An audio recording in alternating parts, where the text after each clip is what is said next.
মূল্যস্ফীতি কমানোর চ্যালেঞ্জ নিয়ে আসছে নতুন বাজেট। বিকেলে ঘোষণা করবেন অর্থমন্ত্রী। সম্ভাব্য আকার 7,61,000 কোটি টাকা, রাজস্ব লক্ষ্যমাত্রা 5 লাখ কোটি। দেশের অর্থনীতির চাকা সচল রাখতে সব ধরনের চেষ্টা চালিয়ে যাচ্ছে সরকার। বাজেট অধিবেশনে প্রধানমন্ত্রী। দেখছিলেন প্রধান শিরোনাম। সকালের সময়ের সঙ্গে আছি আমি শামিমা শাম্মী। এবার অন্যান্য শীর্ষ সংবাদ। এগিয়ে চলছে পদ্মা সেতুর রেল লিঙ্ক প্রকল্পের যশোর অংশের কাজ। বসানো হচ্ছে রেল ট্রাক। নড়াইলে মধুমতি রেল সেতুর নির্মাণ কাজও শেষ পর্যায়ে, আগামী বছরই চালুর আশা। বরিশাল সিটি নির্বাচনে কাউন্সিলর পদে লড়ছেন বিএনপির 19 নেতা। ক্ষুব্ধ দলের হাইকমান্ড। খুলনায় নতুন ভোটার 42,000-এর বেশি, চান প্রযুক্তি নির্ভর নগরী। গাড়ির বেপরোয়া গতি কেড়ে নিল প্রাণ। ফেনীতে মহাসড়কের পাশে দাঁড়িয়ে থাকা লরিকে পিকআপ ভ্যানের ধাক্কা। স্বামী স্ত্রী সহ নিহত 3, আহত আরও 2। স্ত্রীকে হত্যার পর বাড়ির আঙিনায় লাশ পুঁতে রাখেন স্বামী। পালিয়ে যান কানাডা। খুনের 5 দিন পর রাজধানীর দক্ষিণখানে মরদেহ উদ্ধার। শ্বশুর সহ আটক 4। এবং বিমানের টিকিট নিয়ে লন্ডনে প্রতারণার ফাঁদ। ভুয়া ট্রাভেল এজেন্সির খপ্পরে পড়ে নাজেহাল অনেক প্রবাসী। টিকিট বুকিংয়ে সতর্ক থাকার পরামর্শ।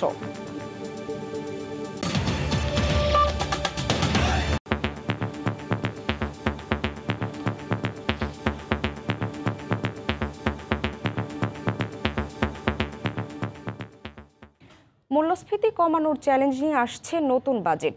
2023-24 অর্থ বছরের জন্য 7,61,785 কোটি টাকার প্রস্তাবিত বাজেট বিকেলে সংসদে উপস্থাপন করবেন অর্থমন্ত্রী। এই অঙ্ক চলতি অর্থ বছরের সংশোধিত বাজেটের চেয়ে 1,01,278 কোটি টাকা বেশি। বড় অঙ্কের বাজেট বাস্তবায়নের জন্য সরকার রাজস্ব লক্ষ্যমাত্রা ধরেছে 5 লাখ কোটি টাকা। ঊর্ধ্বমুখী বাজার নিয়ন্ত্রণ করে আগামী অর্থ বছরে মূল্যস্ফীতি 6.5% মধ্যে রাখতে চায় সরকার। সানবির রূপলের রিপোর্ট। 2023-24 অর্থ বছরে সম্ভাব্য আয় ব্যয়ের হিসাব নিয়ে বৃহস্পতিবার বিকাল 3টার পর অর্থমন্ত্রী মুস্তফা কামাল সংসদে প্রস্তাবিত বাজেট উপস্থাপন করবেন। এর আগে প্রধানমন্ত্রীর সভাপতিত্বে মন্ত্রিসভা বৈঠকে প্রস্তাবিত বাজেট সংসদে উপস্থাপনের জন্য অনুমোদন দেওয়া হবে। এবারের বাজেটটি প্রধানমন্ত্রী শেখ হাসিনার নেতৃত্বে আওয়ামী লীগ সরকারের টানা 3য় মেয়াদে 5ম বাজেট। নতুন অর্থ বছরের জন্য বাজেটের সম্ভাব্য আকার হতে যাচ্ছে 7,61,785 কোটি টাকা। 2023-24 অর্থ বছরের বড় অঙ্কের এই বাজেট বাস্তবায়নে রাজস্ব আয়ের লক্ষ্যমাত্রা ধরা হচ্ছে 5 লাখ কোটি টাকা। এর মধ্যে রাজস্ব বোর্ডের আদায় করতে হবে 4,30,000 কোটি টাকা। এরপরও ঘাটতি থেকে যাবে 2,61,785 কোটি টাকা। তার মধ্যে অভ্যন্তরীণ সংস্থান 1,55,395 কোটি টাকা, বৈদেশিক সংস্থান 1,06,390 কোটি টাকা। 7.5% প্রবৃদ্ধি ধরে মূল্যস্ফীতি 6.5% নির্ধারণ করা হবে বলে জানা গেছে। করমুক্ত আয়ের সীমা 50,000 টাকা বাড়িয়ে 3.5 লাখ টাকা প্রস্তাব করা হচ্ছে।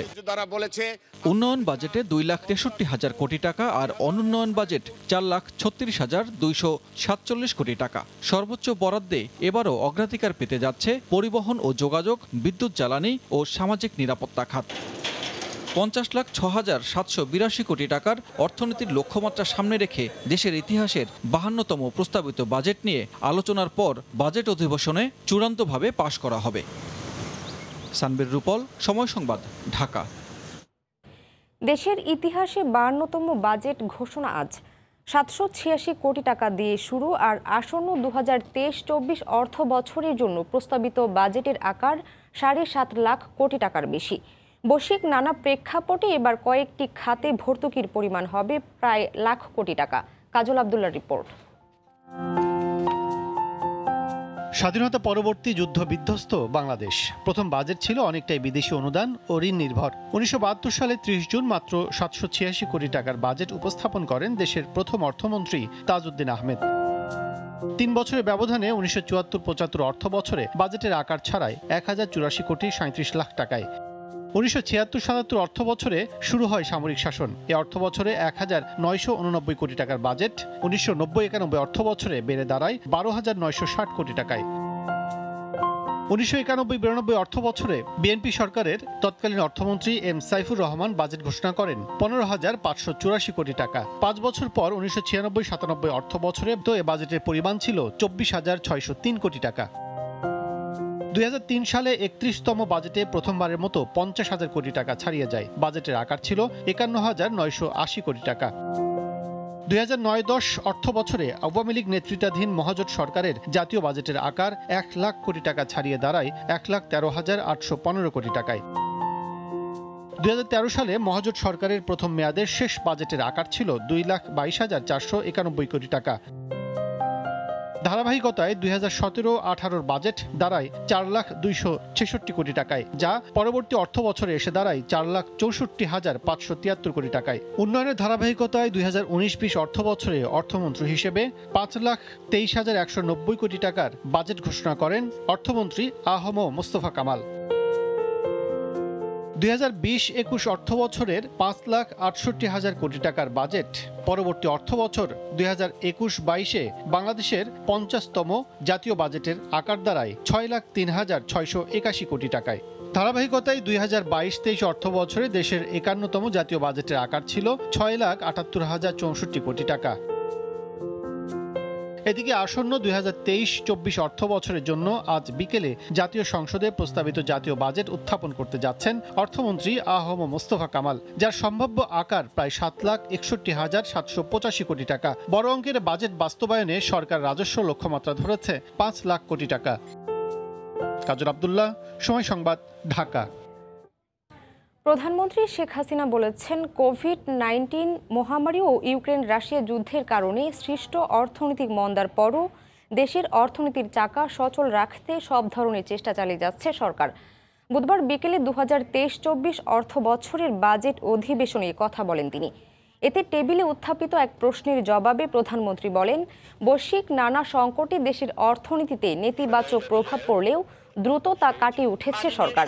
এর আগে স্পিকার ডক্টর শিরিন শারমিন চৌধুরীর সভাপতিত্বে শুরু হয় একাদশ জাতীয় সংসদের 23তম অধিবেশন। অধিবেশনের শুরুতেই স্পিকার জানান, আজ বিকেল 3টায় জাতীয় সংসদে 2023-24 অর্থ বছরের বাজেট উত্থাপন করবেন অর্থমন্ত্রী আ.হ.ম মোস্তফা কামাল। এর আগে স্পিকারের সভাপতিত্বে অনুষ্ঠিত হয় সংসদের কার্য উপদেষ্টা কমিটির বৈঠক। শুক্র ও শনিবার ছাড়া প্রতিদিন বিকেল 5টা থেকে অধিবেশনের সিদ্ধান্ত হয়। 25 জুন অর্থ বিল এবং 26 জুন নতুন বাজেট পাশ হবে বলে বৈঠকে সিদ্ধান্ত হয়। দ্রুত এগিয়ে চলছে পদ্মা সেতু রেল লিংক প্রকল্পের যশোর অংশের কাজ। ইতোমধ্যে সম্পন্ন হয়েছে এমব্যাঙ্কমেন্ট, বেড, কালভার্ট ও ব্রিজ নির্মাণ। শুরু হচ্ছে রেল ট্রাক বসানো। সংশ্লিষ্টদের দাবি 2024 সালের মধ্যেই কাজ শেষ হবে। যশোর থেকে আবুল কালাম আজাদের ছবি ও জুয়েল মৃধার তথ্য নিয়ে রিপোর্ট। পদ্মা সেতুর উদ্বোধনের মধ্য দিয়ে দক্ষিণ পশ্চিমাঞ্চলের যোগাযোগ ব্যবস্থায় এক নতুন দিগন্তের সূচনা হয়েছে। সড়কপথে এখন মাত্র 3.5 ঘন্টায় যশোর থেকে ঢাকায় যাওয়া যাচ্ছে। চলমান রেল লিংক প্রকল্প শেষ হলে রেলপথেও যশোর থেকে মাত্র 3 থেকে 3.5 ঘন্টায় রাজধানীতে পৌঁছানো সম্ভব হবে। বাংলাদেশ সেনাবাহিনীর তত্ত্বাবধানে চায়না রেলওয়ে গ্রুপ লিমিটেড এ প্রকল্প বাস্তবায়নে কাজ করছে। ঢাকা থেকে যশোর পর্যন্ত 172 কিলোমিটার রেলপথ নির্মাণের কাজ দুটি ডিভিশনের আওতায় করা হচ্ছে। প্রথম ডিভিশন ঢাকা থেকে ভাঙ্গা পর্যন্ত এবং দ্বিতীয় ডিভিশন কাজ করছে ভাঙ্গা থেকে যশোর পর্যন্ত। যশোরাংশে প্রায় 11 কিলোমিটার নতুন রেলপথের জন্য এমব্যাঙ্কমেন্ট, বেড নির্মাণ, 19টি কালভার্ট ও একটি রেল ব্রিজ নির্মাণের কাজ শেষ হয়েছে। চলছে 3টি রেল স্টেশন নির্মাণ কাজ। আমরা 60% কাজ অলরেডি কমপ্লিট করে ফেলেছি। এখন বিল্ডিং এর কাজ চলতেছে। এখানে বেসের কাজগুলো শেষ হয়ে গেছে, পাইলিং এর কাজ শেষ হয়ে গেছে, এমব্যাঙ্কমেন্টের কাজ অলমোস্ট শেষ হয়ে গেছে। 19টা কালভার্ট ছিল, কালভার্টগুলো প্রত্যেকটা শেষ হয়ে গেছে। প্রকল্প সংশ্লিষ্টরা জানিয়েছেন, সম্প্রতি শুরু হয়েছে রেল ট্র্যাক বসানোর কাজ। আগামী বছরের মধ্যে কাজ শেষ করা সম্ভব হবে বলে সংশ্লিষ্টরা জানান। এমব্যাঙ্কমেন্ট, সাবগ্রেড এবং সাবব্লাস্টের কাজও শেষ। আমরা এখন বর্তমানে ট্র্যাক বসানোর কাজ চলছে। 2024-এর ভিতরেই আমাদের কাজগুলো শেষ হবে বলে আমরা আশাবাদী। চায়না রেলওয়ে গ্রুপ লিমিটেডের তথ্য মতে, ঢাকা থেকে পদ্মা সেতু হয়ে যশোর পর্যন্ত 172 কিলোমিটার নতুন রেলপথ নির্মাণে 41,000 কোটি টাকা বরাদ্দ রয়েছে, যার মধ্যে 21,000 কোটি টাকা চীন ও 20,000 কোটি টাকা বাংলাদেশ দিচ্ছে। সময় সংবাদ, যশোর। পদ্মা সেতু রেল সংযোগ প্রকল্পের মধুমতি রেল সেতু নির্মাণ কাজ ৯৮% শেষ হয়েছে। চায়না রেলওয়ে ইঞ্জিনিয়ারিং কোম্পানির সহায়তায় সেনাবাহিনীর তত্ত্বাবধানে নড়াইলের মধুমতি নদীর ওপর ১২২২ মিটার দীর্ঘ সেতুটি নির্মিত হচ্ছে। রেল ট্র্যাক স্থাপনের জন্য সেতু প্রায় প্রস্তুত বলে জানান প্রকল্পের সংশ্লিষ্ট প্রকৌশলী। খায়রুল আরিফিন রানার ছবি ও তথ্যে প্রতিবেদন। আগামী বছরের ৩০ জুন দেশের দক্ষিণ পশ্চিম অঞ্চলকে রেল নেটওয়ার্কে যুক্ত করতে পদ্মা সেতু রেল সংযোগ প্রকল্পের দ্বিতীয় ধাপ ভাঙা যশোর অংশের কাজ এগোচ্ছে দ্রুত। এই অংশে চলছে প্রকল্পের মধুমতি রেল সেতুর নির্মাণ কাজ। মধুমতি নদীর পূর্বে ভাঙা প্রান্তে গোপালগঞ্জের কাশিয়ানী এবং পশ্চিমে নড়াইলের লোহাগড়া উপজেলা, এই দুই জেলাকে সংযুক্ত করতে চায়না রেলওয়ে ইঞ্জিনিয়ারিং কোম্পানির সহায়তায় ও বাংলাদেশ সেনাবাহিনীর তত্ত্বাবধানে ১২২২ মিটার দীর্ঘ সেতুর নির্মাণ কাজ শেষ হয়েছে ৯৮%। ১১৩টি পাইল আর সেতুর ১১টি পিলারের উপর বসেছে মোট ১২টি স্প্যান। সেতুর পূর্ব প্রান্তের সামান্য অংশে ব্লাস্ট রিটেইনিং ওয়ালের ঢালাই সহ চলছে অন্যান্য ফিনিশিং এর কাজ। আমরা এখানে কাজ করতেছি ২ বছর ধরে, এটা একটা আমাকে গর্বের ব্যাপার। অনেক দূরত্বে কাম চলতেছে, অবশেষে ফিনিশিং চলতেছে কামের, শুধু ফিনিশিং বাকি আছে, তারপর রেল চলবে ইনশাল্লাহ। রেল ট্র্যাক স্থাপনের জন্য সেতু প্রায় প্রস্তুত বলে জানান প্রকল্পের সংশ্লিষ্ট প্রকৌশলী। সকল প্রকারের ডেস্ক স্ল্যাব ঢালাই সম্পন্ন হয়েছে। বর্তমানে কিছু ভার্টিক্যাল এবং রিটেনিং ওয়ালের কাজ চলমান রয়েছে। আশা করা যাচ্ছে খুব শীঘ্রই এই ব্রিজের কাজ বাকিটুকু সম্পন্ন হবে। আর নির্ধারিত সময়ের মধ্যেই সেতুর নির্মাণ কাজ শেষ করার আশ্বাস প্রকল্প সংশ্লিষ্ট সেনা কর্মকর্তার। এই ব্রিজের কাজটি আমাদের প্রায় শেষ, সামান্য কিছু ফিনিশিং কাজ বাকি আছে, এরপরে এই ব্রিজের উপর ট্র্যাক লেইং করা হবে। পদ্মা সেতু রেল সংযোগ প্রকল্পের দ্বিতীয় ধাপ ফরিদপুরের ভাঙা থেকে নড়াইল হয়ে যশোর পর্যন্ত ৮৩ কিলোমিটার। এর ৩৮ কিলোমিটারের মাথায় মধুমতি রেল সেতু। সময় সংবাদ, নড়াইল। দলের নির্দেশনা উপেক্ষা করে শেষ পর্যন্ত বরিশাল সিটি নির্বাচনে ১৯ জন বিএনপি নেতা কাউন্সিলর পদে প্রতিদ্বন্দ্বিতা করছেন। বিএনপির প্রতিনিধি দাবি করে মেয়র পদেও প্রচারণা চালাচ্ছেন একজন প্রার্থী। মহানগর বিএনপির আহ্বায়ক জানান অংশ নেওয়াদের বিরুদ্ধে ব্যবস্থা নেওয়া হবে। বিস্তারিত সুজয় দাসের তোলা ছবিতে অপূর্ব রিপোর্ট। বরিশাল জেলা বিএনপির সাবেক সভাপতি ও সাবেক সিটি মেয়র আহসানা হাবিব কামালের ছেলে কামরুল আহসান রূপন কেন্দ্রীয় সাবেক ছাত্রদল নেতা। বরিশাল সিটি নির্বাচনে মেয়র পদে স্বতন্ত্রভাবে অংশ নিয়ে প্রচারণায় দাবি করছেন তাকে ভোট দিলেই ধানের শীষে ভোট যাবে। ধানের শীষে ভোট দিয়েছেন যারা, ঘড়ি মার্কায় ভোট দিবেন তারা। বরিশালের সর্বস্তরের বিশেষ করে ইয়াং জেনারেশনের ভোট এবং নারীদের ভোট, বৃদ্ধাদের ভোট, বয়োজ্যেষ্ঠ মুরব্বীদের ভোট, তাদেরও সমর্থন পাচ্ছি ব্যাপকভাবে। বিএনপি ও দলটির অঙ্গ সংগঠনের মোট ১৯ জন নেতা ভোটের মাঠে মেয়র, কাউন্সিলর ও সংরক্ষিত কাউন্সিলর পদে লড়ছেন। এর মধ্যে ৬ নম্বর ওয়ার্ডের হাবিবুর রহমান, ৯ নম্বরের হারুনুর রশিদ ও ১৯ নম্বরের শাহ আমিনুল ইসলাম মহানগর বিএনপির যুগ্ম আহ্বায়ক। নেতারা জানান ভোটে অংশ না নিলে জনসম্পৃক্ততা হারিয়ে যাবে। জনগণ আমাকে প্রেশার দিয়েই এক হিসাবে আমাকে দিয়ে নির্বাচন করাচ্ছে, তো নির্বাচন ছেড়ে যাওয়ার তো প্রশ্নই ওঠে না। দল যদি বহিষ্কার করতে পারে, তাতে আমার কিছু আসে যায় না। ইভিএম পদ্ধতিতে নির্বাচনের একটি ঘোষণা এসছে এবং এলাকার জনগণ স্বতঃস্ফূর্তভাবে ভোট কেন্দ্রে যাবে, মরবে আমাকে আশ্বস্ত করছে বিধায় আমি এবার নির্বাচন করার সিদ্ধান্ত নিয়েছি।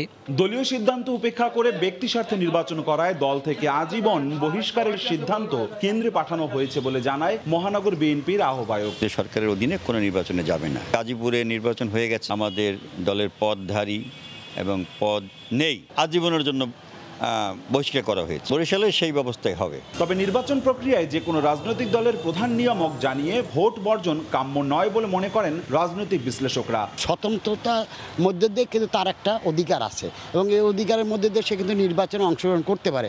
এর মধ্যে দিয়ে অন্তত আর কিছু না হোক তার জনসংযোগটা হতে পারে, যা কিন্তু দলীয়ভাবে একটি ইতিবাচক প্রভাব পড়বে। 12 জন বরিশাল সিটি নির্বাচনে মেয়র, কাউন্সিলর ও সংরক্ষিত ওয়ার্ড কাউন্সিলর পদে মোট ১৬৮ জন প্রার্থী প্রতিদ্বন্দ্বিতা করছেন।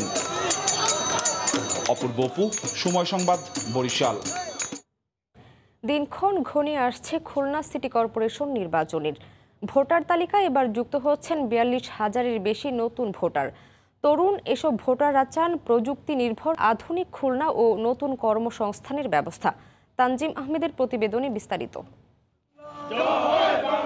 চলতি মাসের ১২ তারিখ অনুষ্ঠিত হবে খুলনা সিটি কর্পোরেশন নির্বাচন। তাই দিনরাত প্রার্থীরা ছুটছেন মানুষের দ্বারে দ্বারে, দিচ্ছেন নানান প্রতিশ্রুতি।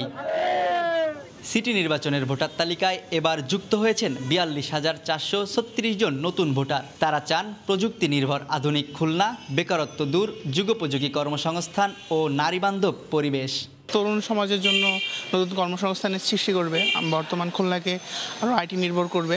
রাস্তাঘাট যাবতীয় যেখানে যে সমস্যা আছে সব কিছুতেই সমাধান করার চেষ্টা করবে। যে খুলনা নগরীকে পরিষ্কার পরিচ্ছন্ন রাখবে এবং মাদক মুক্ত বাংলাদেশ গড়বে। একটা সন্ত্রাস মুক্ত খুলনা নগরী চাই, এমন একটা খুলনা আমাদের উপহার দেবে, এমনটাই আমরা চাই। ৩১টি সাধারণ ওয়ার্ড নিয়ে গঠিত এই সিটি কর্পোরেশনের ভোটার ৫,৩৫,৫২৯ জন। আগে ছিল ৪,৯৩,০৯৩ জন। তানজিম আহমেদ, সময় সংবাদ, খুলনা। ঢাকা চট্টগ্রাম মহাসড়কে ফেনীতে থেমে থাকা লরিকে পেছন থেকে পিকআপ ভ্যানের ধাক্কায় স্বামী স্ত্রী সহ ৩ জন নিহত হয়েছেন। এই ঘটনায় আহত হয়েছেন আরও 2 জন।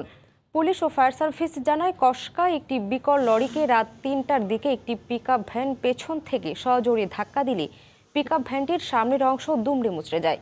এ সময় ঘটনাস্থলে চালকের মৃত্যু হয়। পিকআপ ভ্যানে থাকা স্বামী স্ত্রী ও পেছনে থাকা হেলপারকে আহত অবস্থায় উদ্ধার করে ফেনী জেনারেল হাসপাতালে নিলে চিকিৎসক 2 জনকে মৃত ঘোষণা করেন। নিহত শিমুল ও তার স্ত্রী ইয়াসমিন চট্টগ্রামে ভাড়া বাসা ছেড়ে মালামাল নিয়ে কুমিল্লার হোমনা এলাকার গ্রামের বাড়ি যাচ্ছিলেন। এই মুহূর্তে ফেনী সদর হাসপাতালে আছেন সহকর্মী বখতিয়ার মুন্না। সরাসরি যাচ্ছি তার কাছে।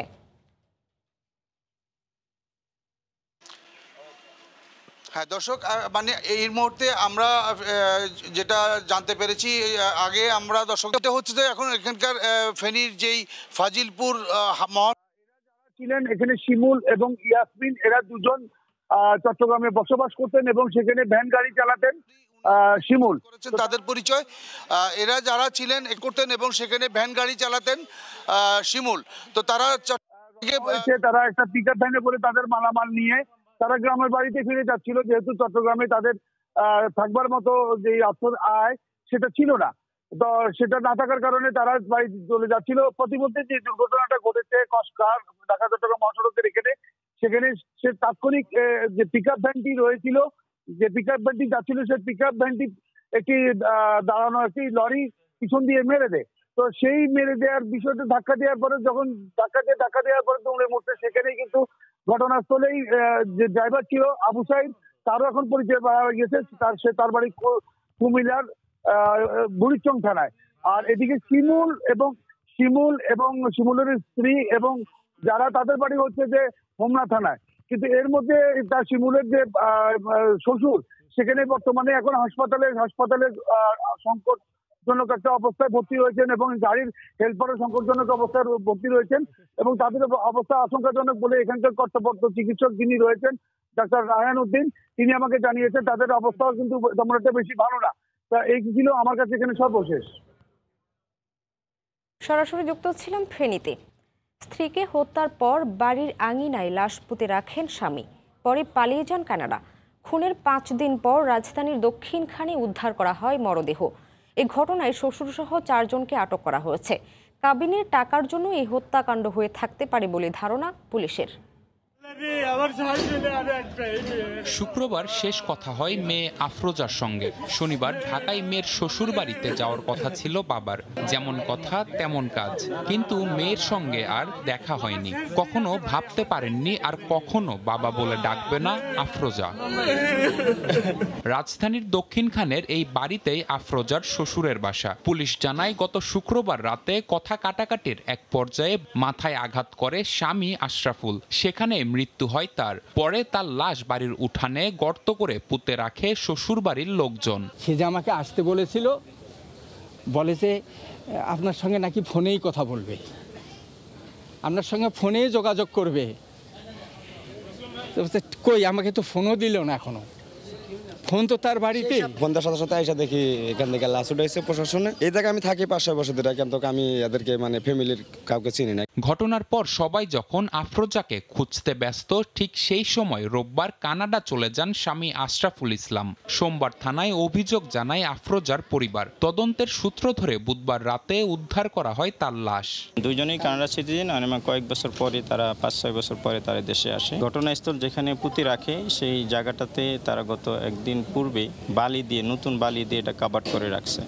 তখন বোঝা যায় যে এখানে তার ফ্যামিলির সদস্যরাও অবগত আছে বিষয়টা। কাবিনের 1 কোটি টাকা নিয়ে তাদের মধ্যে বিরোধ হয়ে থাকতে পারে বলে প্রাথমিকভাবে ধারণা পুলিশের। ভিকটিমের পরিবারের পক্ষ থেকে এই তথ্যটা পাওয়া গেছে। এখন বিস্তারিত কি হয়েছে সেটা আমরা আসলে তদন্ত করে আমরা এটা উদ্ঘাটিত করব। এই ঘটনায় স্বামী আশরাফুলের পরিবারের 4 জনকে আটক করেছে পুলিশ। নিবিড় সাহা, সময় সংবাদ, ঢাকা। প্রায় 7 বছর ধরে রান্নাঘরে আটকে রেখে গৃহকর্মীকে নির্যাতনের অভিযোগ। রাজধানীর বসুন্ধরা আবাসিক এলাকা থেকে ভুক্তভোগীকে উদ্ধার করেছে পুলিশ। তবে নির্যাতনের অভিযোগ অস্বীকার করেছেন গৃহকর্ত্রী শর্মী।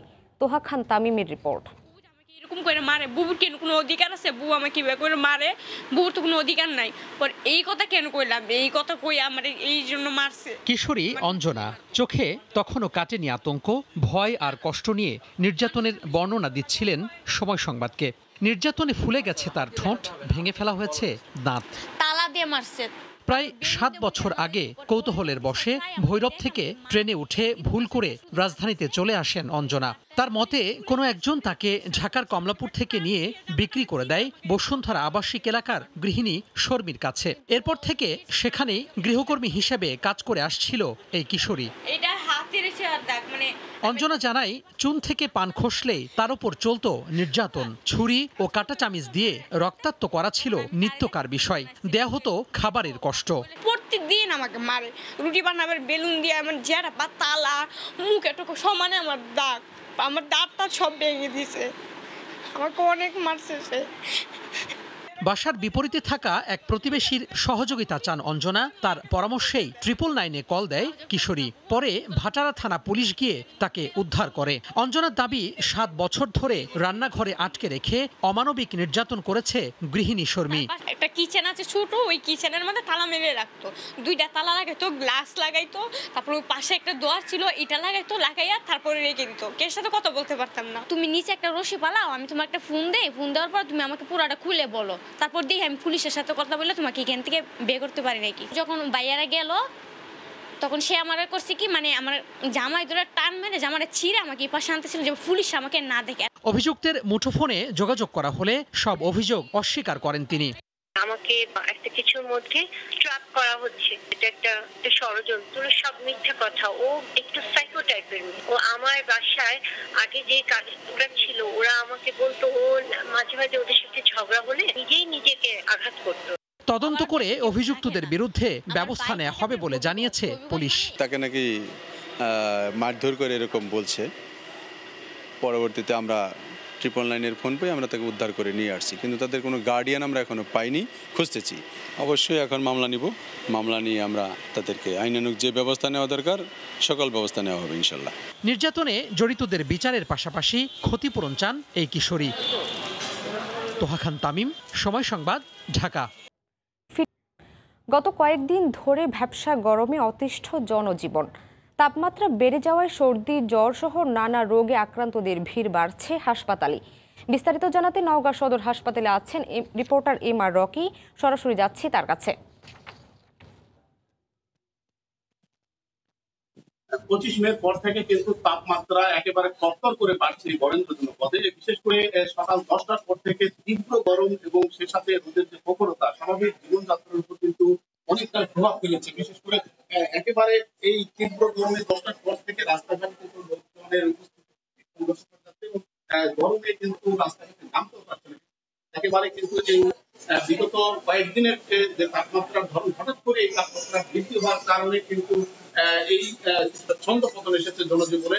এবং বরেন্দ্র এলাকায় কিন্তু এই সময়টাতে বৃষ্টিপাত হয়ে থাকে, কিন্তু এবার সম্পূর্ণ একটা ভিন্ন চিত্র। এবং এই বৃষ্টিপাতের কম হওয়ার ফলে কিন্তু একদিকে যেমন রোদের প্রখরতা, আর অন্যদিকে কিন্তু এই বয়স্কদের উপর এই গরমের কারণে কিন্তু ঘেমে ঘেমে যাওয়ার ফলে কিন্তু রোগ বালাইয়ের প্রকোপটা বেশি লক্ষ্য করা যাচ্ছে এবং শিশুরা জ্বর সর্দি নিউমোনিয়া এই জাতীয় রোগে বেশি আক্রান্ত হচ্ছে। তো আমরা লক্ষ্য করছিলাম বিশেষ করে এই হাসপাতালগুলোতে স্বাভাবিকভাবে যে শিশু রোগীর যে চাপ থাকে তার থেকে গত এক সপ্তাহে কিন্তু অনেক বেশি। এখানে ধারণ ক্ষমতা মাত্র 20টি, কিন্তু কার্যকরীতে 65 থেকে 70 জন শিশু কিন্তু এই মুহূর্তে ভর্তি রয়েছে এই নওগাঁ জেলা সদর হাসপাতালে। তবে এই অসহনীয় আবহাওয়া থেকে আসলে শিশুদের প্রতি বাড়তি সুরক্ষা দেওয়ার কথা বলা হয়েছে। অন্যদিকে কিন্তু এই গরমের আরেকটি বড় প্রভাব পড়ছে, কিন্তু তীব্র লোডশেডিং চলছে প্রতিদিনই, কিন্তু 1.5, 2, 3 ঘন্টা 4 ঘন্টা পর্যন্ত কিন্তু লোডশেডিং এর একটা দখল থাকছে। স্বাভাবিকভাবে কিন্তু জীবনযাত্রার উপর এক ধরনের বড় প্রভাব ফেলছে এই তাপমাত্রা এবং গরমের কারণে রাস্তাঘাটগুলোতে দুপুরের পর থেকে কিন্তু স্বাভাবিক চলাচল করতে অনেকটা বাধাগ্রস্ত হচ্ছেন। এবং গতকালকে আমরা তাপমাত্রা স্থানীয় আবহাওয়া অফিসের সূত্র থেকে যে জানতে পারছিলাম 39 ডিগ্রি এখানে কিন্তু রেকর্ড করা হয়েছিল এবং এই তাপমাত্রাকে অসহনীয় বলা হচ্ছে। এবং এই মুহূর্তে এই তাপমাত্রা সহনীয় হওয়ার জন্য আবহাওয়া অফিস থেকে বলা হয়েছে বৃষ্টিপাত না হওয়া পর্যন্ত কিন্তু এই তাপমাত্রা অব্যাহত থাকবে। এবং এই দিক থেকে কিন্তু চিকিৎসকরা যে বিষয়টিকে কিন্তু গুরুত্ব দিচ্ছেন যে এই হঠাৎ তাপমাত্রা বেড়ে যাওয়া বা এই জাতীয় অসহনীয় তাপমাত্রা থেকে সুরক্ষার জন্য শিশুদেরকে কিন্তু কিছুটা সুরক্ষার উপরই জোর দেওয়া হয়েছে। রোদে বের না করা এবং দ্রুত ঘেমে গেলে তাকে একটা সহনীয় আবহাওয়ার মধ্যে থাকার কথাই শিশুদের পক্ষ থেকে জানানো হয়েছে। এই ছিল নওগাঁ সদর হাসপাতালের সার্বিক রোগ বালাইয়ের খবর। সরাসরি যুক্ত ছিলাম নওগাঁ সদর হাসপাতালে। বাগেরহাটে লাইভ ওয়েট পদ্ধতিতে বিক্রি হচ্ছে কোরবানির পশু। দিন দিন জনপ্রিয়তা পাচ্ছে এই পদ্ধতি। কোরবানিকে সামনে রেখে খামারে ও অনলাইনে বিক্রি হচ্ছে পশু। আলী আকবর টুটুলের তথ্য ও সোহাগ আহমেদের ছবি নিয়ে রিপোর্ট। বাগেরহাটের রামপালের গাব্বুনিয়া গ্রামের আরাফাত শেখের আল্লাহর দান গরুর খামার নামে পশুর খামার গড়ে তোলেন 5 বছর আগে। খামারে দেশীয় গরুর পাশাপাশি সিন্ধি, ক্ষীর ও শাহিওয়াল জাতের গরু লালন পালন করে কোরবানির জন্য প্রস্তুত করা হয়েছে। প্রতিদিন খামারে দেশীয় খাবার দেয়া হচ্ছে পশুকে। খামারে 300 কেজি থেকে 400 কেজি ওজনের পশু রয়েছে। এছাড়া বাগা বাজারের কামাল এগ্রো পার্কে 48টি পশু কোরবানির জন্য প্রস্তুত করা হয়েছে। প্রতিটি পশুর ওজন 350 কেজি থেকে 1000 কেজি পর্যন্ত। গত 2 বছর ধরে লাইভ ওয়েট পদ্ধতিতে বিক্রি করা হচ্ছে এসব পশু। খামারের পাশে রাখা হয়েছে ওজন মাপার যন্ত্র। লাইভ ওয়েট পদ্ধতিতে প্রতি কেজি মাংসের দাম ধরা হয়েছে 450 থেকে 500 টাকা। এতে খুশি ক্রেতা ও বিক্রেতা উভয়েই। দেশীয় প্রযুক্তিতে ন্যাচারাল ভাবে লালন পালন করা হচ্ছে খোল কুড়ো ভুসি দিয়ে। আমাদের আছে অরেস্টান ফ্রিজিয়ান আছে, শাহিওয়াল আছে, গির আছে, ব্রাহ্মা আছে। ক্রেতারা স্বাচ্ছন্দ্যে কিনে নিয়ে যায় এবং 450 থেকে 500 টাকা কেজি হিসেবে আমরা লাইভ ওয়েটে বিক্রি করি। লাইভ ওয়েটে আপনার কেউ ঠকে না, খামারিও ঠকে না, আপনার যারা ক্রেতা তারাও ঠকে না। লাইভ ওয়েট পদ্ধতিতে প্রতি কেজি মাংসের দাম নিয়ে ক্রেতাদের ঠকার সম্ভাবনা নেই বলে জানান প্রাণী সম্পদ কর্মকর্তা। পশুরা লাইভ ওয়েট যেহেতু আমাদের কৃষকরা বিক্রি করছে, দিন দিন এটা চাহিদা বাড়তেছে, যার কারণে দিন দিন এরা এই ব্যবসা খুব উত্তরোত্তর বৃদ্ধি পাচ্ছে এবং লাইভ ওয়েটে বিক্রি করার বিধায় মানুষের চাহিদাও দিন দিন বাড়ছে। বাগেরহাটে এবার 8000 খামারে 1,02,000 পশু কোরবানির জন্য প্রস্তুত রয়েছে। সময় সংবাদ, বাগেরহাট। আসন্ন কোরবানির ঈদ ঘিরে যশোরে পশুর হাট ক্যাশলেস করার উদ্যোগ নেওয়া হয়েছে। ইতোমধ্যে তার কার্যক্রম শুরু হয়েছে। প্রাণী সম্পদ বিভাগ ও দায়িত্বপ্রাপ্ত ব্যাংকগুলো খামারিদের সঙ্গে মতবিনিময় করছেন। এদিকে নিরাপদ আর্থিক লেনদেনে সরকারের এমন উদ্যোগকে স্বাগত জানিয়েছেন গরু খামারিরা। আবুল কালাম আজাদের ছবি ও জুয়েল মৃধার তথ্য নিয়ে রিপোর্ট। ঘনিয়ে আসছে কোরবানির ঈদ। জমজমাট পশুর হাটগুলোতে বাড়বে নগদ অর্থের লেনদেন। পশু কিনতে বা বিক্রি করতে এসে কখনো কখনো ছিনতাই ও প্রতারণার শিকার হন ক্রেতা বিক্রেতা উভয়েই। আছে জাল নোটের প্রতারণাও। এ অবস্থায় দেশের বিভিন্ন জেলায় পশুর হাটগুলোতে ডিজিটাল লেনদেন চালু করতে চায় বাংলাদেশ ব্যাংক। সহজ ও ঝুঁকিমুক্ত পশুর হাট করতে ইতিমধ্যেই প্রাণী সম্পদ বিভাগ এবং দায়িত্বপ্রাপ্ত ব্যাংকগুলোতে গত 3রা মে চিঠি দেয় বাংলাদেশ ব্যাংক। যশোরে 9000 খামারিকে টার্গেট করে চলছে মতবিনিময় ও ব্যাংক অ্যাকাউন্ট খোলার কার্যক্রম। বেশ কয়েকটা ব্যাংক এখানে কাজ করছে, তারা আমাদের কাছ থেকে তালিকা নিয়ে এই খামারি পর্যায়ে চলে যাবেন। খামারি পর্যায়ে যে খামারিদেরকে বুঝিয়ে দেবেন কিভাবে তারা কাজগুলো করবেন এবং ওখানে একটা কিউআর বার থাকবে বা তারা হাটে পজ মেশিন থাকবে কয়েকটা ব্যাংকের, সেই কাজগুলো করবে যাতে করে ঝুঁকি মুক্তভাবে তারা এই কুরবানির ঈদের লেনদেন করতে পারেন। ব্যাংক কর্মকর্তারা জানিয়েছেন, জেলার 8 উপজেলাতেই খামারে খামারে গিয়ে বিনা খরচে অ্যাকাউন্ট খোলার কাজ করছেন তারা। অ্যাকাউন্টগুলো শেষ হলে খামারিরা হাটে পজ মেশিন ও কিউআর কোড ব্যবহার করে ঝামেলা ছাড়াই করতে পারবেন লেনদেন। ছিনতাই বা জাল টাকার রিস্কে থাকে। তো আমাদের বাংলাদেশ ব্যাংক যে উদ্যোগটা নিয়েছে, যে স্মার্ট হাট স্মার্ট বাংলাদেশ উদ্যোগটা, আমাদের হাটে বুথ থাকবে, ম্যাক্সিমাম ব্যাংকের বুথ থাকবে, ওইখানে ইনস্ট্যান্ট টাকা দিতে পারবে, জাল টাকা চেক করতে পারবে। হাটগুলোতে আমাদের পজ মেশিন থাকবে, সেই পজ মেশিনে কৃষকরা তাদের গবাদি পশু বিক্রির যে লেনদেনলব্ধ টাকাগুলো সেখানে তারা নিরাপদে লেনদেন করতে পারবে। এদিকে নিরাপদ আর্থিক লেনদেনে সরকারের এমন উদ্যোগকে স্বাগত জানিয়েছেন গরু খামারিরা। সরকার যে স্মার্ট বাংলাদেশ স্মার্ট ব্যাংকিং এর যে উদ্যোগটা নিয়েছে, আসলে খুবই পজিটিভ একটা উদ্যোগ নিয়েছে। ক্ষুদ্র খামারিদের জন্য বিশেষ সুবিধা। প্রাণী সম্পদ বিভাগের তথ্য মতে যশোর ছাড়াও খুলনা বিভাগের প্রতিটি জেলার হাটগুলোতেও ক্যাশলেস সেবা চালু করা হবে বলেও জানায় ব্যাংক কর্তৃপক্ষ। সময় সংবাদ, যশোর। বৃষ্টির পর খরা কাটিয়ে সজীব হয়ে উঠেছে চা বাগানগুলো। শ্রমিকরা ব্যস্ত পাতা তোলায়। তবে গেল বছর এপ্রিল মাস পর্যন্ত যে পরিমাণ উৎপাদন হয়েছে, এবার তার চেয়ে প্রায় 8.5% কম। তাই উৎপাদন লক্ষ্যমাত্রা অর্জনের শঙ্কায় সংশ্লিষ্টরা। শাহ শরীফুদ্দিনের প্রতিবেদনে ছবি তুলেছেন নওশাদ আহমদ চৌধুরী। কাঁচা কাঁচা পাত বারে বারে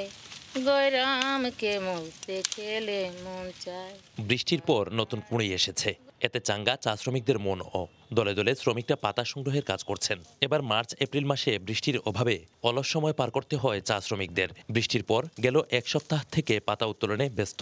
আগে তো নতুন চারা পাতা হয়েছিল না, আর এখন তো মনে করো বৃষ্টি হয়েছে, পাতি ভালো হয়েছে।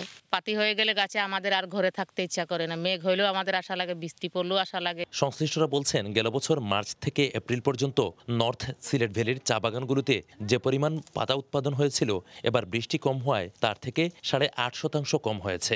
এই বছর আমরা পরপর 3বার খরায় সম্মুখীন হয়েছি, যে কারণে চা শিল্প ক্ষতিগ্রস্ত হয়েছে। আমাদের সিলেট ভ্যালি, যেটা নর্থ সিলেট ভ্যালি, সেটা গতবারের তুলনায় এবার 8.5% বিহাইন্ড। তবে মার্চ থেকে ডিসেম্বর পর্যন্ত চা উৎপাদন মৌসুম ধরা হলেও জুন এবং জুলাই মাসে উৎপাদন হয় লক্ষ্যমাত্রা 70%। তাই আগামীতে জলবায়ু পরিবর্তনের কথা বিবেচনায় কৃত্রিম পদ্ধতি অবলম্বনের চিন্তা বাগান সংশ্লিষ্টদের। শুধু প্রকৃতির উপর নির্ভর করলে চলবে না, প্রত্যেকটি বাগানের ইরিগেশন সেট থাকতে হবে, রিজার্ভার থাকতে হবে, যাতে এই খরা মৌসুমে আমরা সেই রিজার্ভার থেকে ইরিগেশন সেটের মাধ্যমে প্রতিটি সেকশনে আমরা পর্যাপ্ত পরিমাণ পানি দিতে পারে। সারা দেশে গেল বছর চা উৎপাদন হয় 9,38,30,000 কেজি। এবার লক্ষ্যমাত্রা ধরা হয়েছে 10,20,00,000 কেজি।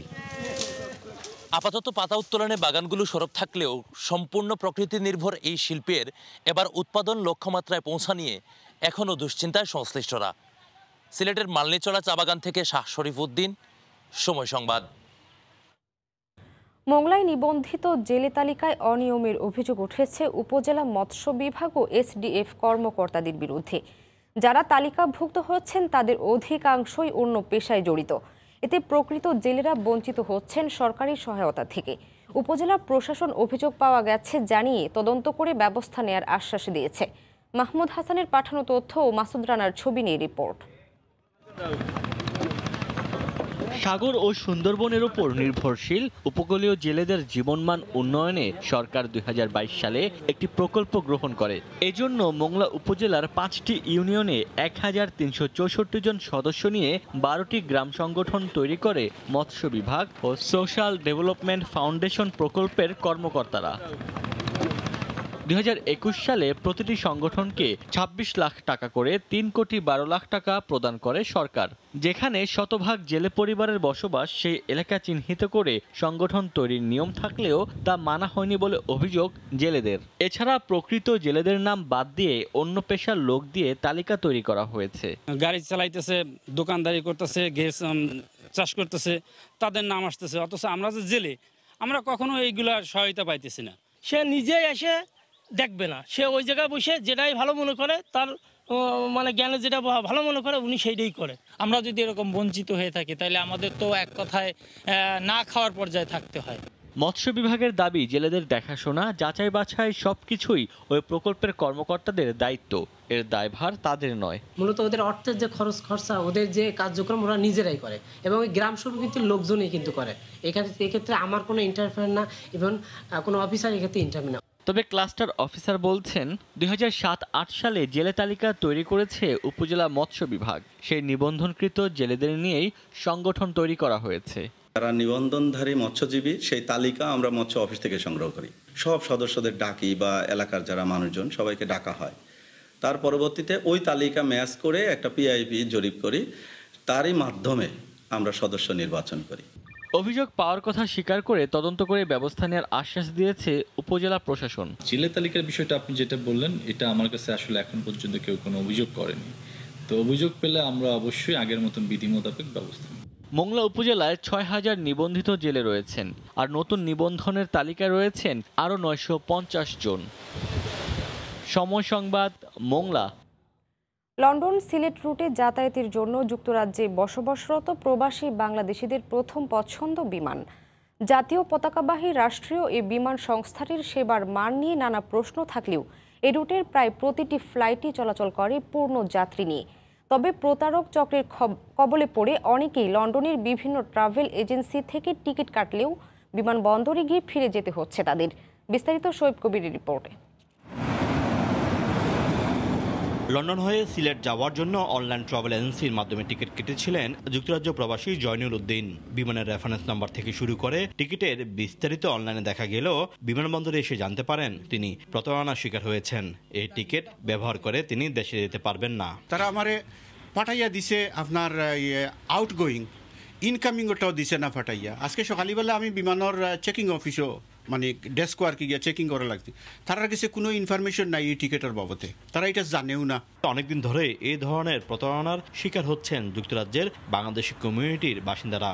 মূলত ভারতীয় ও পাকিস্তানিরাই এই প্রতারক চক্রের সদস্য হলেও রয়েছে বাংলাদেশিরাও। প্রতারণার এমন অভিনব কৌশল দেখে হতবাক লন্ডনের ট্রাভেল এজেন্সি ব্যবসায়ীরাও।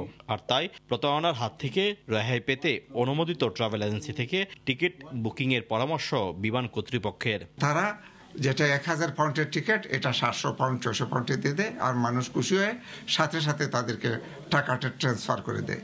তারপরে দেখা যায় যে এয়ারপোর্ট গিয়ে টিকিট নেয়। তো আমি বলবো সবাইকে সাবধান, আপনারা অনলাইন থেকে টেলিফোন নাম্বার বাইর করে যখন আপনি বুকিং করতে যাবেন, মেক শিওর করবেন যে আপনি যে ট্রাভেল এজেন্টটা খুঁজতেছেন এই ট্রাভেলসে ফোন করছেন। আমি অনুরোধ করব যে কখনোই আপনারা বিমান অ্যাপ্রুভ বাদে অথবা এই ছোটোখাটো যে ট্রাভেল এজেন্সি আছে যাদের কোনো অ্যাপ্রুভাল নাই সিভিল এভিয়েশন অফ ইউকে থেকে, ওদের মাধ্যমে আপনারা কিনবেন না। আপনারা সবসময় যাচাই বাছাই করে বিমান অ্যাপ্রুভ অথবা বড় আয়াটা অ্যাপ্রুভ যে কোনো এজেন্সির কাছে যে টিকিটটা কাটবেন। বর্তমানে যুক্তরাজ্যের লন্ডন ও ম্যানচেস্টার বিমানবন্দর থেকে নিয়মিত ফ্লাইট পরিচালনা করছে বিমান বাংলাদেশ এয়ারলাইন্স।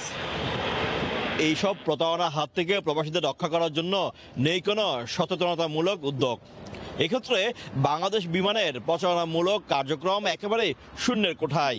শোয়েব কবির, সময় সংবাদ, লন্ডন। সংযুক্ত আরব আমিরাতের আবু ধাবিতে বাংলাদেশ দূতাবাস ও দুবাইয়ে বাংলাদেশ কনসুলেটে প্রবাসীদের জাতীয় পরিচয়পত্র তৈরির কার্যক্রম শুরু হয়েছে। এর মধ্য দিয়ে প্রবাসীদের ভোটার তালিকায় নাম ওঠানোর প্রক্রিয়া সম্পন্ন হবে। এ লক্ষ্যে আমিরাতে অবস্থান করছেন নির্বাচন কমিশনের 2টি প্রতিনিধি দল। শিবলি আল সাদিকের রিপোর্ট। সংযুক্ত আরব আমিরাতের বাংলাদেশ দূতাবাস ও বাংলাদেশ কনসুলেট দুবাইয়ে এনআইডি তৈরির কার্যক্রম শুরু হয়েছে। সরকারের এই উদ্যোগ যথাযথভাবে সম্পন্ন করা গেলে আগামীতে প্রবাসীদের ভোটাধিকার নিশ্চিতকরণে অনেক দূর এগিয়ে যাবে বাংলাদেশ। এনআইডি কার্যক্রমকে সুষ্ঠুভাবে সম্পন্ন করতে নির্বাচন কমিশনের 12 জনের একটি প্রতিনিধি দল বর্তমানে সংযুক্ত আরব আমিরাতে অবস্থান করছেন। আমরা 1 মাস ধরে এই চেষ্টাটা করব, করার পরে আমাদের কাছে অ্যাপ্লিকেশন কত আসে, আমরা এটা তো একদিনে শেষ হবে না, আমাদের প্রজেক্ট পিরিয়ড আছে, তারপরে রেভিনিউতে আমাদের কার্যক্রম চলবে এক সময়, অথবা প্রজেক্ট নতুন করে হবে, এটা ধারাবাহিকভাবে চলতে থাকবে। এখানে আমাদের কোনো লোকই কাজ করবে না, আমরা ট্রেনিং দিয়ে যাব। এখানে এমবাসির লোকজনরা তারা এই কাজটি সম্পাদন করবে। আবুধাবির বাংলাদেশ দূতাবাসে গত 28 মে দুবাইয়ে বাংলাদেশ কনসুলেটের কার্যালয়ে 30 মে এনআইডি তৈরি ও বিতরণ কার্যক্রমের উদ্বোধন করা হয়। নির্বাচন কমিশন থেকে আমিরাতে আসা প্রতিনিধি দল মূলত দূতাবাস ও কনসুলেটে সংশ্লিষ্ট কর্মচারীদের এনআইডি তৈরি ও তথ্য উপাত্ত নিয়ে বিশেষ প্রশিক্ষণ দিবেন।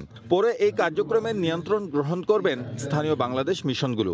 মাননীয় প্রধানমন্ত্রী জননেত্রী শেখ হাসিনা কিন্তু এই সাহস করে এই আমাদের দেশের আর্থসামাজিক প্রেক্ষাপটের মধ্যেও কিন্তু এই এমআরপি রোল আউট করেছেন, এই যে আমাদের ই পাসপোর্ট চালু করে দিয়েছেন, এনআইডি কার্যক্রম আজকে আপনাদের কাছাকাছি নিয়ে আসার চেষ্টা করেছেন। স্যার ইতিমধ্যে বলেছেন একেবারে ফর্মাল এটির যে অফিসিয়াল ইনঅগারেশন যেটা সেটি জুলাইয়ের হবে, জুলাইয়ের 1 জুলাই হয়তো, কিন্তু এখনই আমাদের এটার ট্রায়াল অ্যান্ড এরর প্রসেসের মধ্য দিয়ে এটা আমরা এখনই শুরু করব, প্রক্রিয়াটা এখনই শুরু হয়ে যাবে। এদিকে এই কার্যক্রম উদ্বোধনকালে মতবিনিময় সভায় বাংলাদেশ থেকে নেওয়া এনআইডিতে তথ্যগত ও বানান ভুলের বিষয়টি উঠে আসে। প্রবাসীরা বিষয়টি গুরুত্ব সহকারে নেয়ার আহ্বান জানান। মতবিনিময় শেষে প্রকল্পের আওতায় সম্পন্ন হওয়া পরীক্ষামূলক কিছু স্মার্ট এনআইডি প্রবাসীদের হাতে তুলে দেন উপস্থিত কর্মকর্তারা। শিবলি আল সাদিক, সময় সংবাদ, সংযুক্ত আরব আমিরাত। টানা তৃতীয় মেয়াদে তুরস্কের প্রেসিডেন্ট হিসেবে শনিবার শপথ নেবেন রিসেপ তাইপ এরদোয়ান। শপথের পরপরই এরদোয়ান তার নতুন মন্ত্রিসভা গঠনের ঘোষণা দিতে পারেন বলে জানিয়েছে দেশটির গণমাধ্যম।